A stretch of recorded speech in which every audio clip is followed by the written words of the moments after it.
So, you might see a rapier and think, but that's basically an epee. And that's not quite right, but I'm going to say yes it is because the reaction that gets is funny to me.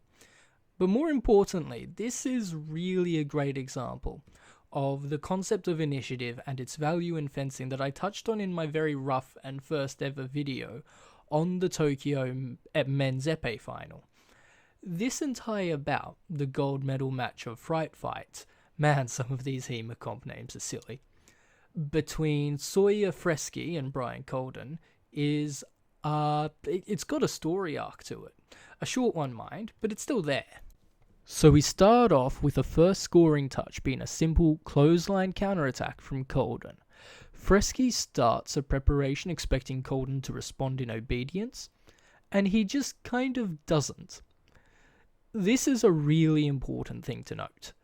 Fresky started this bout expecting to be able to use foot feints and other off-blade preparations to provoke, and instead he just eats counters, as we see here and here. Most preparations can fall into an invitation or a provocation, that is, an attempt to invite the opponent to attack, or a threat to force a reaction. Some can be both. These are incredibly valuable tools for maintaining control of the bout, but they have to be reflective of the opponent in front of you. Ignoring how your opponent is responding in favor of trying to execute a plan that is not meeting its preconditions is giving initiative to your opponent, not taking it for yourself. At the end of the day, it's just a mistake, and Colden was eager to score attack in prep over and over.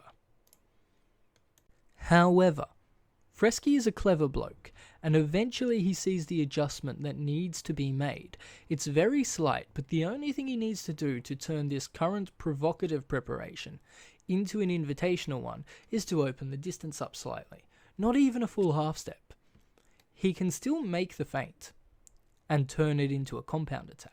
But now, if Colden responds with a counterattack, he has a clean tempo to see and make his finish oppositional, something he was denied before because he didn't have the time to actually see the counterattack. So now, he starts finding these compound attacks that take apart Colden's parries, but in the event of a counter, he can essentially hit with a counter-ret, or counter-stop it, as the finish of the compound. This just kind of finishes the bout. Colden can't find a way to shut that down. He compensates by trying to make his own attacks occasionally, but he's completely lost control of the space at this point. As you can see here, where he starts a prise de feu, and it's just too far away. Sawyer has all the time in the world to take this riposte. The immediate hit after that, Colden goes straight back to attempting single-time counters. But now, up in points, Sawyer has nothing to fear from them. And as you can see here, can block them out anyway with the same prep counter time tactic seen before. And the touch after this gives me an excuse to rant a little bit about grapples. Now, this is clearly a desperation decision by Colden. He's down in points, his fencing has been neutralized, and he can't think of any adjustments to make to win back the very initiative I can't shut up about. But this is very much a Hail Mary, so I don't want to imply that this is reflective of his general fencing. But it does highlight the issues with grappling and fencing very clearly. Namely, grappling is an infighting skill. You can't just decide I grapple now. You don't get to do that. The preconditions are specific, as for all fencing movements, and much like any other form of infighting, opportunities to set it up are quite rare, and while opportunities to execute them reactively exist, like pretty much all infighting, this really comes down to who recognizes what's going to happen first.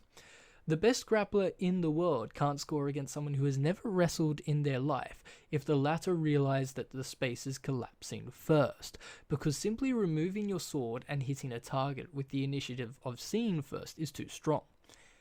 Even though Colden sets up the wrestle mechanically textbook here, and even though he decides to grapple before anything happens, Sawyer retains advantage. Colden has to check that he hasn't met an unseen threat in response to his feint, whereas Sawyer already knows what Colden wants to do. Gets to fake a parry and immediately respond to the grapple threat because it was all Colden could do.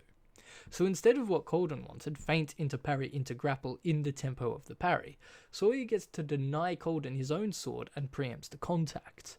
The final touch is truly emblematic of Sawyer's change through the bout from follower to Initiator, Colden at 6s and 7s to do anything about the attack.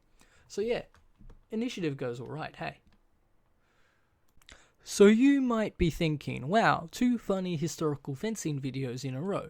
What's this guy doing? And I already answered that in the first one, but in case you don't know, these things genuinely take me a third or less of the time to make compared to my epee videos, and there's only so long I can stare at a screen of mutilated fencing clips that I Frankenstein together to make these analyses. Expect a video on the Olympic final soon, but epee's going to be a passion project from now on.